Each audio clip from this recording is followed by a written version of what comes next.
2019 Lok Sabha elections में parties ने खूब सारा पैसा खर्च किया था। बीजेपी ने लगभग 1200 करोड़ रुपए खर्च किए थे और कांग्रेस ने अराउंड 800 करोड़ के आसपास। मैंने जब रिसर्च की तब मुझे पता चला कि जब इलेक्शन स्टार्ट हुए थे तब कांग्रेस का पार्टी फंड्स का ओपनिंग बैलेंस था 230 करोड़ और जब ये इलेक्शंस खत्म हुए तब उनके पार्टी फंड्स का बैलेंस था 250 करोड़। यहाँ तो पैसा कम होने की जगह बढ़ और गया। तो ये आखिर 800 करोड़ रुपए आए कहां से? तो चलो डिसाइफर करते हैं आज इसको इस वीडियो में और ये भी जानते हैं कि कैसे पार्टीज पावर में आने के बाद रूल्स को अपने फेवर में मॉडिफाई कर लेती हैं। तो एक्चुअली पार्टीज मेजरली पैसे कमाती हैं डोनेशंस के थ्रू, डोनेशंस या जिसे हम चंदा भी बोलते हैं। और पॉलिटिकल पार्टीज की इनकम 100% टैक्स एग्जेम्प्ट होती है। इसका मतलब उन्हें एक भी रुपए टैक्स नहीं देना है उस पर। But section 29C of RPA के अकॉर्डिंग अगर कोई पार्टी को 20,000 से ज्यादा का डोनेशन देता है तो पार्टी को उसका रिकॉर्ड मेंटेन करना पड़ता है, यानी कि उस एंटिटी का नाम और एड्रेस। अगर वो ऐसा नहीं करते हैं तो उन्हें टैक्स एग्जेम्पशन के बेनिफिट्स नहीं मिलेंगे। यहाँ हम 2020 से 2021 तक की बीजेपी की सबमिट की गई कंट्रीब्यूशन रिपोर्ट देख सकते हैं। इस रिपोर्ट के थ्रू हमें ये पता चल सकता है कि किस किस एंटिटी ने बीजेपी को डोनेशन दी थी। यहाँ हम देख सकते हैं कि एक आईटीसी नाम की भी कंपनी है।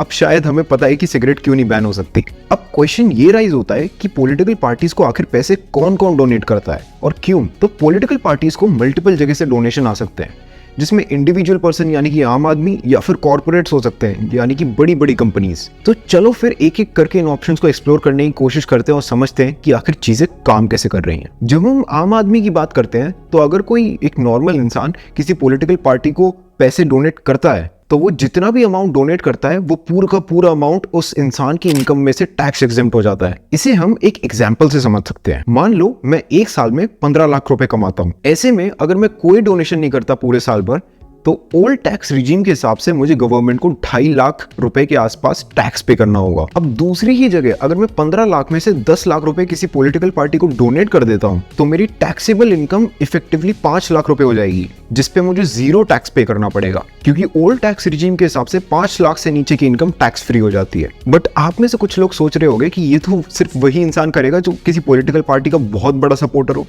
क्योंकि अब एक तरीके से मैंने गवर्नमेंट को पैसे ना देके किसी पॉलिटिकल पार्टी को पैसे दे दिए, इसमें मेरा क्या फायदा हुआ? तो हाँ, अगर कोई इंसान किसी पॉलिटिकल पार्टी को पैसे डोनेट कर रहा है तो वो उस पार्टी का सपोर्टर तो जरूर होगा। बट कुछ लोग इस रूल का गलत फायदा भी उठाते हैं। इसको समझने के लिए एक दूसरा केस लेते हैं जहां पे मैं पॉलिटिकल पार्टी को पैसे डोनेट तो करता हूं बट मैं उनके साथ एक डील भी करता हूं। और डील कुछ ऐसी है कि एक बार पॉलिटिकल पार्टी को पैसे मिल जाए तो वो उसमें से 5% कमीशन अपने पास रख ले और बाकी पैसा एज कैश मुझे वापस दे दे। तो जो पैसा एज कैश मुझे वापस मिलेगा वो ब्लैक मनी होगा, क्योंकि गवर्नमेंट के हिसाब से मैंने वो पैसा किसी पॉलिटिकल पार्टी को डोनेट कर दिया और उस पर टैक्स भी नहीं दिया, बट असलियत में वो पैसा मेरे पास वापस आ चुका है कैश के थ्रू और ये कहीं पे ट्रैक भी नहीं हुआ है। कहाँ 30% टैक्स मुझे गवर्नमेंट को देना पड़ता और वही 5% कमीशन में मेरा काम चल जा रहा है। अब ये सुन के आप में से काफी लोग सोच रहे होंगे यार ये तो काफी अच्छी स्कीम है, बट मैं आपको ये बता दूं ये काफी ज्यादा रिस्की स्कीम है और ये एथिकली भी बिल्कुल सही नहीं है। इनकम टैक्स डिपार्टमेंट ऐसी एक्टिविटीज पे काफी ज्यादा नजर रखता है। 2022 में गुजरात से 4000 के आसपास टैक्स पेयर्स को इस इलीगल एक्टिविटी से रिलेटेड नोटिस गया था। इन लोगों ने छोटी अनरिकॉग्नाइज पॉलिटिकल पार्टीज को डोनेशंस दी थी टैक्स इवेड करने के लिए।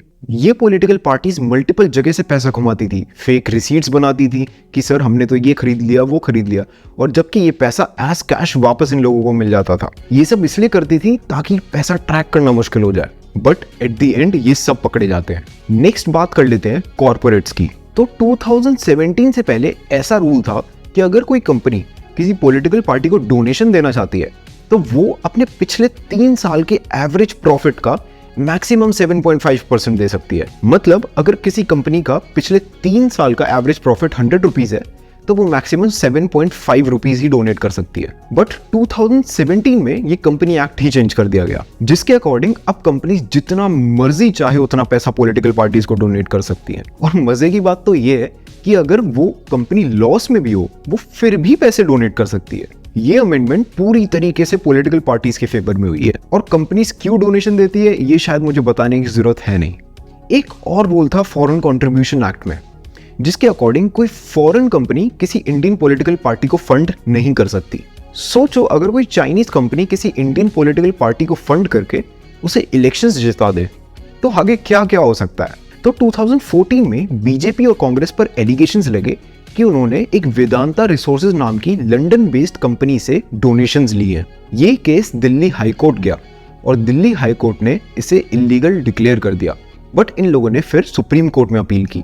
और वैसे ये डोनेशंस डायरेक्टली वेदांता रिसोर्सेज ने नहीं दी थी, ये दी थी सीसा गोवा और स्टारलाइट इंडस्ट्रीज ने, जो है तो इंडिया की बेस्ड कंपनीज, बट उनका मेजॉरिटी शेयर वेदांता होल्ड करती है। बट पावर में आने के बाद बीजेपी ने ये रूल ही चेंज कर दिया। अब अगर किसी कंपनी में 50% से कम शेयर किसी फॉरेन कंपनी का है, वो फिर भी किसी पॉलिटिकल पार्टी को डोनेट कर सकती है। और ये चेंज रेट्रोस्पेक्टिवली किया गया। इसका मतलब अगर पुराना रूल किसी ने कभी पहले ब्रेक किया था तो उसे माफ कर दिया जाएगा, क्योंकि अब तो रूल ही चेंज हो गया है। इसका मतलब जो केस बीजेपी और कांग्रेस पे चल रहा था वो डिसमिस हो गया। तो चलो अब बात कर लेते हैं कि ये पैसे आखिर डोनेट किए कैसे जाते हैं, क्या क्या पॉसिबल चैनल्स हैं जिसके थ्रू हम किसी पॉलिटिकल पार्टी को डोनेशन दे सकते हैं। तो मल्टीपल वेज है। पहला वे तो ये है कि आप कैश डोनेट कर दो, बट इसमें 2000 रुपए की लिमिट है।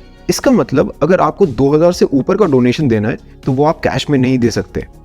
उसके लिए फिर आपको कोई ना कोई बैंकिंग चैनल यूज करना पड़ेगा। अब आप लोग सोच रहे होंगे तो अच्छी बात है, 2000 से ऊपर अगर किसी को डोनेशन देना है तो बैंकिंग चैनल यूज होगा। बैंकिंग चैनल यूज होगा तो पैसा ट्रैक होगा कि डोनर कौन है और पैसा कहाँ जा रहा है, जिसकी वजह से इलीगल एक्टिविटीज कम हो जाएंगी। बट एक चीज सोच के देखो, अगर कोई बड़ा डोनर चाहे तो क्या वो अपने डोनेशन को छोटे छोटे पार्ट्स में डिवाइड करके डोनेशन नहीं दे सकता? तो ये एक लूप होल लगता है मुझे इस सिस्टम में। ये तो फिर भी ठीक है, बट 2018 में गवर्नमेंट ने इलेक्टोरल बॉन्ड्स इंट्रोड्यूस कर दिए। इलेक्टोरल बॉन्ड एक पीस ऑफ पेपर है जो आप SBI से जाके खरीद सकते हो, और ये बॉन्ड्स कुछ अमाउंट के मल्टीपल्स में मिलते हैं, जैसे कि 1000, 10,000, 1 लाख, 1 करोड़।